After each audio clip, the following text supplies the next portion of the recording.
nós vamos agora iniciar essa live.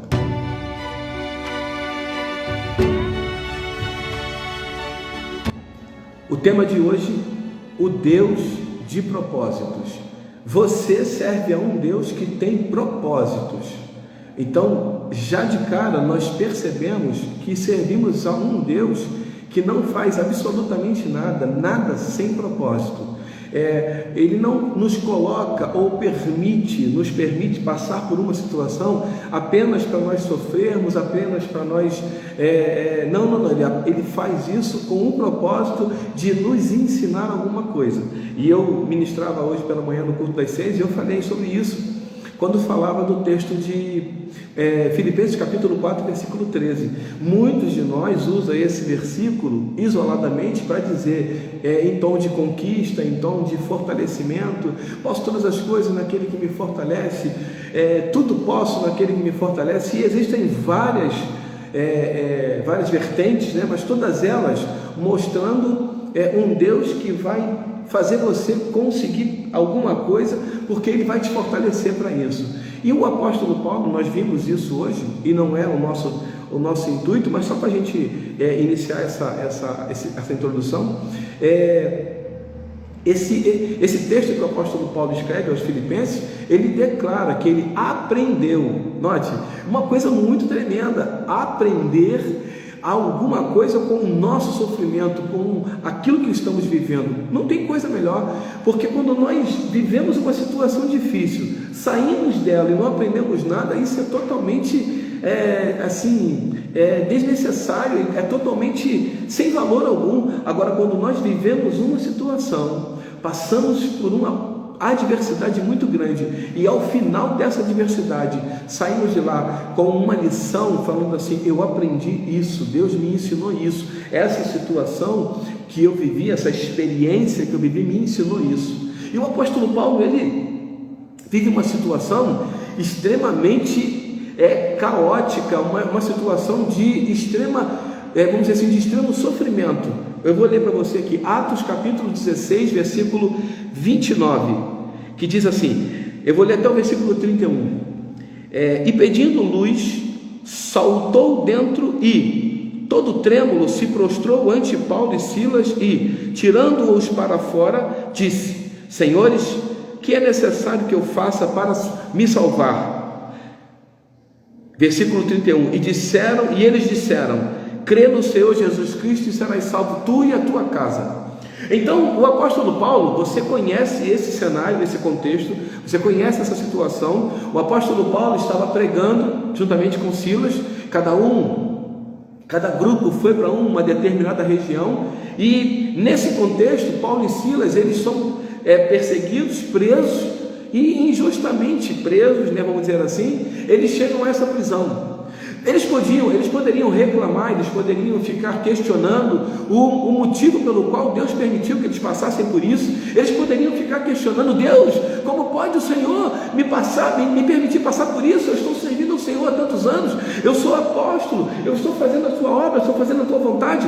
Mas ele não fez nenhuma desses questionamentos. Ao contrário, diz a Bíblia, esse texto aqui: por volta da meia-noite, Paulo e Silas estavam orando e louvando ao Senhor. Aqui eu entendo que no momento da adversidade eu preciso continuar crendo que o Senhor está no controle, e é desafiador para mim e para você agora viver um cenário desse tão caótico como o de Paulo e de Silas. Talvez você esteja vivendo aí uma situação de enfermidade, talvez uma enfermidade até diagnosticada pelo médico como sem cura, sem tratamento, já tem até previsão de partida. O médico fala: você tem 6 meses de vida, alguma coisa nesse sentido. Mas qualquer situação que você esteja vivendo, seja ela qual for, uma situação com os filhos nas drogas, com o marido que quer sair de casa, a esposa que quer sair de casa, situação financeira muito drástica, até com questões assim de aluguel de casa, ou enfim, de parcelamento de carro, alguma coisa que você está vivendo que é dramático e decisivo para você. O desafio para mim e para você nesse momento é continuar olhando para o Senhor, é continuar adorando ao Deus dos impossíveis. E eles entoavam louvores como quem está vivendo a melhor fase da vida, e não era isso que eles estavam vivendo. Pelo contrário, eles estavam vivendo talvez uma das piores fases da vida deles, mas isso não impedia eles de cantar, de louvar ao Senhor, de falar: Senhor, muito obrigado, Senhor, eu te louvo porque o Senhor é bom, uma fortaleza no dia da angústia, e conheces que nele confio. Senhor, o Senhor é o meu refúgio, a minha fortaleza, o meu socorro bem presente. Ele não estava com os lábios cerrados, pelo contrário, eles estavam com os lábios soltos, prontos para adorar e exaltar o nome do Senhor. O corpo deles estava preso, os pés deles talvez presos em correntes e cadeias, mas eles estavam soltos, a voz estava solta para adorar e bendizer o nome do Senhor. Talvez você esteja preso em alguma situação, mas os seus lábios estão soltos para adorar e continuar orando e declarando: o Senhor é o meu pastor, nada me faltará. E aqui nesse texto que nós lemos, diz assim: e pedindo luz, saltou dentro e todo trêmulo se prostrou ante Paulo e Silas, e tirando-os para fora disse: Senhores, que é necessário que eu faça para me salvar? O propósito de Deus em prender Paulo e Silas está aqui nesse carcereiro. Paulo e Silas foram presos, mas Deus tinha um propósito. Sabe o que é propósito? Significado de propósito? Intenção, objetivo. Aí Deus tinha a intenção de alcançar aquele carcereiro. E como fazer isso? Enviando Paulo e Silas para a prisão. Parece uma coisa... parece masoquismo, né? Que Deus quer que nós... Não, mas Deus vai nos usar de várias maneiras, e aqui usou Paulo e Silas para alcançar uma pessoa que estava perdida nas trevas. Esse homem, esse carcereiro, ele reconhece nesse momento que há um poder sobrenatural na vida desses homens, e ele quer esse poder para a vida dele, e ele diz: o que eu devo fazer para me salvar? E nesse momento aqui eu entendo que Deus não tem limites para alcançar pessoas que estão em trevas, pessoas que precisam encontrar Jesus para ter a salvação. E Jesus, o nosso Deus, ele vai usar a nossa vida. Em algum momento vai ser sofrimento para nós, mas o objetivo, o desafio para mim e para você é permanecermos firmes em Deus, olhando para o autor e consumador da nossa fé, declarando: o Senhor é o meu pastor. E aí, falar com o Senhor: Senhor, o que o Senhor quer me fazer ver nessa situação? Deus não faz nada sem propósito. Nós servimos a um Deus que é Deus de propósito. A situação que você está vivendo, a situação que você talvez até tenha se colocado, ou a situação que você nem teve culpa, mas colocaram você, Deus vai te ensinar alguma coisa, Deus vai cumprir algum propósito dele na sua vida, ou, como foi o caso de Paulo e Silas, através da sua vida. Então, nas duas situações, permaneça firme, porque antes de qualquer coisa, antes de sermos pastores, antes de sermos missionários, antes de sermos qualquer coisa, nós somos crentes, e como crentes, nós somos instrumento do Senhor para alcançar outras vidas, cumprindo assim o ide do Senhor: ide por todo mundo e pregar o evangelho a toda criatura. Então, o meu desafio, o seu desafio, é não olhar para as circunstâncias. Se Paulo e Silas olhassem para as circunstâncias, aquilo tudo que estava acontecendo à sua volta, eles teriam desistido, parado de tudo, porque a situação era muito difícil, a situação era impossível, eles estavam presos. Note, era uma prisão de segurança máxima se fosse colocar nos dias de hoje.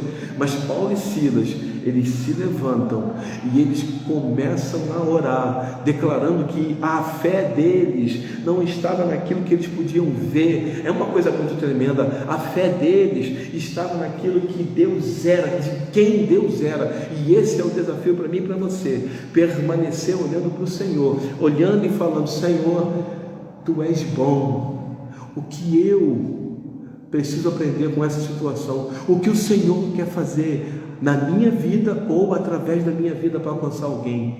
Pergunte isso para o Senhor.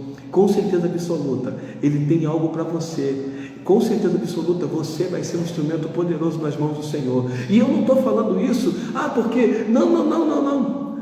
Seja você quem for, algumas pessoas eu nem conheço, mas eu sei que o Deus de propósito conhece você. E é sobre Ele, não é sobre nós.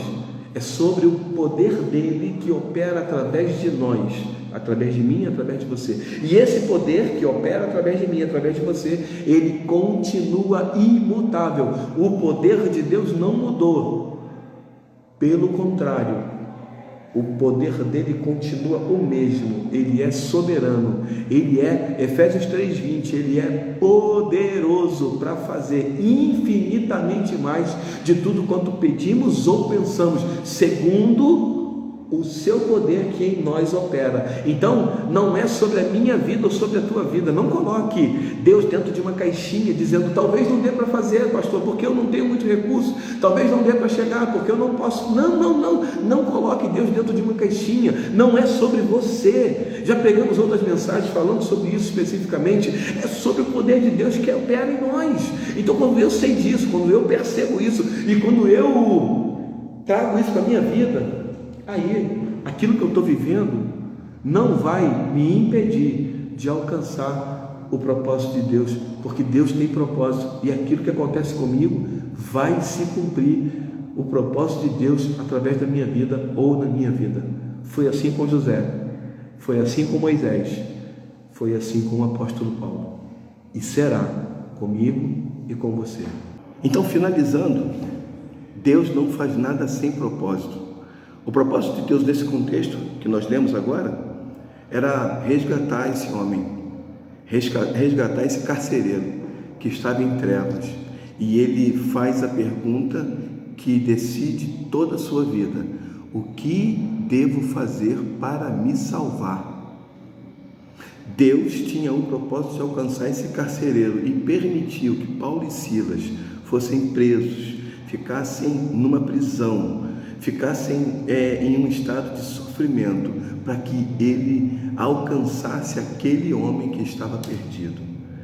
Provavelmente, é muito provável que Deus esteja usando essa situação que você está vivendo para alcançar alguém. Então, antes de você reclamar por tudo aquilo que você está vivendo, pergunte a Deus: Senhor, qual é o propósito em tudo isso que eu estou vivendo?